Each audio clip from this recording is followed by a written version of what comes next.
Hello friends, FTK നസ്ലമാണ്.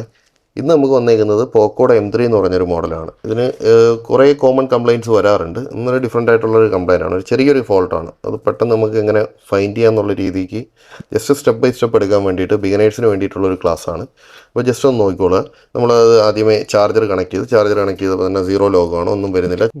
Okay, ആദ്യമായിട്ട് നമുക്ക് എന്ത് ചെയ്യാൻ പറ്റും, ഇതിൻ്റെ ബാറ്ററിയുടെ വോൾട്ടേജ് നോക്കാം. നമുക്ക് ബാറ്ററിക്ക് എത്ര വോൾട്ടേജ് ഉണ്ടെന്ന് നമുക്ക് പോസിറ്റീവ് നെഗറ്റീവും ചെക്ക് ചെയ്ത് നോക്കിക്കഴിഞ്ഞാൽ ബാറ്ററിയുടെ വോൾട്ടേജ് അറിയാൻ പറ്റും. 3.6 ഉണ്ട് നമുക്ക് battery voltage. Reverse bias check ചെയ്യുന്ന സമയത്ത് നമുക്ക് കിട്ടുന്ന റീഡിങ് 504 ആണ് റിവേഴ്സ് ബയസിൽ. നമ്മൾ ഫോർവേഡ് ബയസ് ചെക്ക് ചെയ്യുന്ന സമയത്ത് നമുക്ക് കിട്ടുന്ന റീഡിങ് 1000 എബോ ആണ്.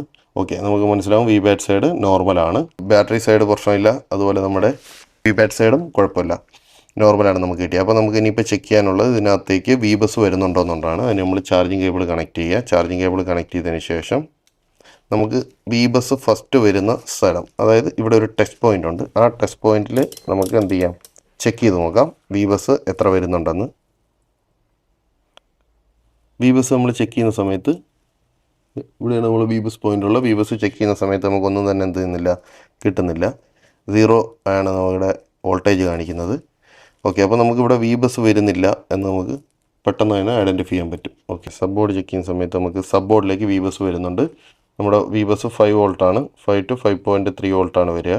അതായത് 5.2 ഇവിടെ അവൈലബിൾ ആയിട്ടുണ്ട്. ഇപ്പോൾ നമുക്കിതിൻ്റെ ഫസ്റ്റ് ഒരു ഫോൾട്ട് നമുക്ക് കിട്ടിയിരിക്കുന്നത് വി ബസ് എന്ത് ചെയ്യുന്നില്ല, ഇവിടെ എത്തുന്നില്ല. അതുകൊണ്ടായിരിക്കാം എന്ത് ചെയ്യാത്തത്, ഇത് ചാർജിങ് ലോഗോയും ഒന്നും കാണിക്കാത്തത്. അപ്പോൾ നമുക്ക് വി ബസ് ഇവിടുന്ന് ഒരു വി ബസ് ജമ്പർ കേബിൾ ഇതിലേക്ക് കണക്ട് ചെയ്ത് കഴിഞ്ഞാൽ നമ്മുടെ വി ബസ് ഇവിടെ നമുക്ക് കിട്ടുന്നതാണ്. നമുക്കപ്പോൾ എന്ത് ചെയ്യാം, ഒരു ജമ്പർ അടിച്ച് നോക്കാം ഇവിടുന്ന് ഇതിലേക്ക്, അതായത് ഈ ചാർജിങ് CC ബോർഡിൽ നിന്ന് നമ്മുടെ മെയിൻ ബോർഡിലേക്ക് ഒരു ജമ്പർ ചെയ്ത് നോക്കാം. ഓക്കെ, ജമ്പർ ചെയ്തതിന് ശേഷം അത് നോക്കാം.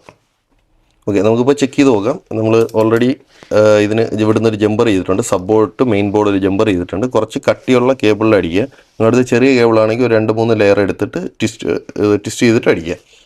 ഓക്കെ, നമുക്കിതിലിപ്പോൾ ഇവിടെ ചെക്ക് ചെയ്യുന്ന സമയത്ത് വി ബസ് വോൾട്ടേജ് കിട്ടുന്നുണ്ട്. 4.65 ഇവിടെ വി ബസ് വരുന്നുണ്ട്. അപ്പോൾ നമ്മുടെ ഫോൺ ഓൺ ആയിട്ടുണ്ടാവും. നമുക്ക് ചെക്ക് ചെയ്ത് നോക്കാം, ബാറ്ററി ചാർജ് ആവുന്നുണ്ടോ എന്ന് നോക്കാം. ഓക്കെ, ഫോൺ ഓൺ ആയിട്ടുണ്ട്.